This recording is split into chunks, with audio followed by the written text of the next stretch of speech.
नमस्कार मित्रों, मैं गणेश कुशवाहा आज आपके साथ भाग्य क्या है इस विषय पर अपने विचार रखने का प्रयास करता हूँ। भाग्य हमारी छोटी छोटी आदतें होती हैं और कह सकते हैं कि हमारा जो माइंडसेट होता है, हमारे जो सोचने का तरीका होता है, हमारी जो छोटी छोटी आदतें होती हैं, वही हमारा भाग्य होता है। जो लोग उन्नतशील होते हैं, धनवान होते हैं, जिनका जीवन समृद्ध होता है, उनके सोचने का तरीका अलग होता है।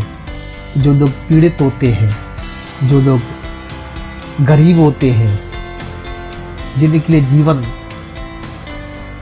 नरक जैसा होता है या फिर अज्ञानतावश जो इस जीवन को नरक जैसा महसूस करते हैं, उनका सोचने का तरीका अलग होता है। इसी परिप्रेक्ष्य में एक छोटी सी कहानी मुझे याद आती है। एक बार एक गरीब भिखारी परिवार जंगल में घूम रहा था, तो स्वर्ग से माता पार्वती कहती हैं भगवान शिव से, हे प्रभु, आप इतने दयालु हैं, इन गरीब भिखारी परिवार का आप भला क्यों नहीं करते। महादेव जी कहते हैं, देवी, इनके भाग्य में नहीं है। पार्वती कहती है कि हे प्रभु, आप कुछ प्रयास तो कीजिए, आप करते तो कुछ है नहीं और कहते हैं कि इनके भाग्य में नहीं है। अरे आप करेंगे तो क्यों नहीं होगा।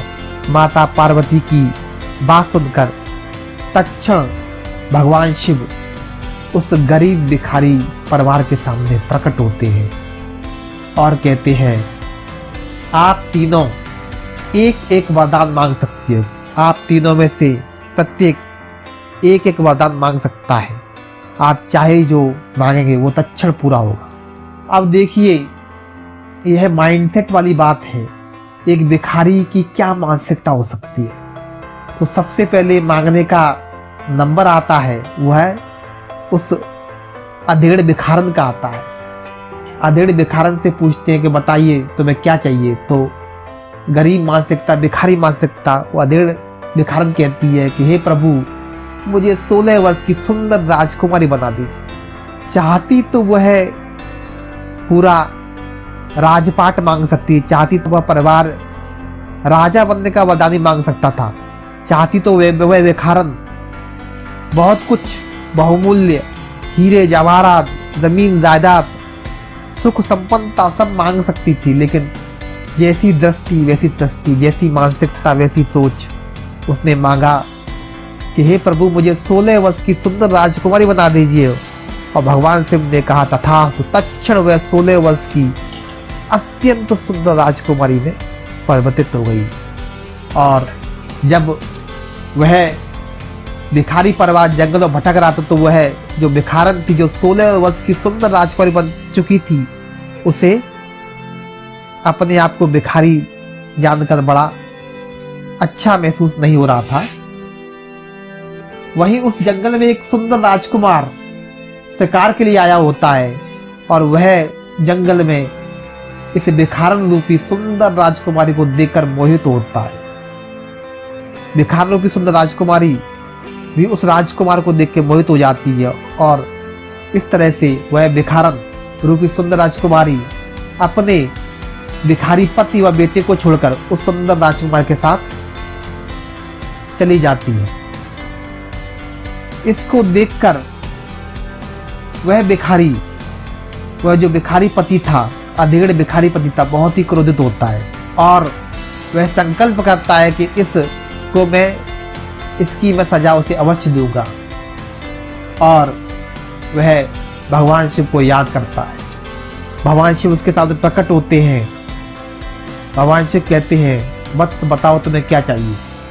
चाहता तो वह एक राजा बनने का वरदान मांग सकता, चाहता तो वह कई सुंदर राजकुमारियां भी मांग सकता था अपने लिए, लेकिन भिखारी सोच। भिखारी सोच ही कितना सकता है, ये माइंडसेट की बात है। उस भिखारी ने कहा कि हे भगवान, मुझे कुछ और नहीं चाहिए, बस जो मेरी जो पत्नी जिसको आपने सुंदर राजकुमारी बनाया उसे सुगरिया बना दीजिए। ईश्वर देवा द्वेष बदले की भावना में वह अपने वरदान को बर्बाद कर देता है। भगवान शिव तथास्तु कहते हैं और इस तरह से वह भिखारन रूपी राजकुमारी महलों में तत्क्षण सूर्या में कन्वर्ट हो जाती है और उसे वह राजकुमार अपने सैनिकों से, अपने कर्मचारियों द्वारा महल से बाहर निकलवा देता है। इसके बाद जो तीसरा नंबर उस भिखारी दाम्पत्य के बेटे का आता है, वह भगवान शिव को याद करता है। भगवान शिव उससे कहते हैं, बोलो वत्स क्या चाहिए? तो वह कहता है, हे भगवान, मुझे मेरी माँ वापस कर दो। तो इस तरह से उस भिखारन रूपी सुवरिया को फिर से भगवान पुनः उस भिखारन में परिवर्तित कर देते हैं और वह पहले की तरह भिखारी परिवार बन जाता है। तो इस कहानी से हमें यह सीख मिलती है कि भाग्य कोई ऐसी चीज नहीं है जिसको भगवान ने लिख दिया है और वो वैसे ही होगा। भाग्य हमारा माइंडसेट है, भाग्य हमारी सोच है।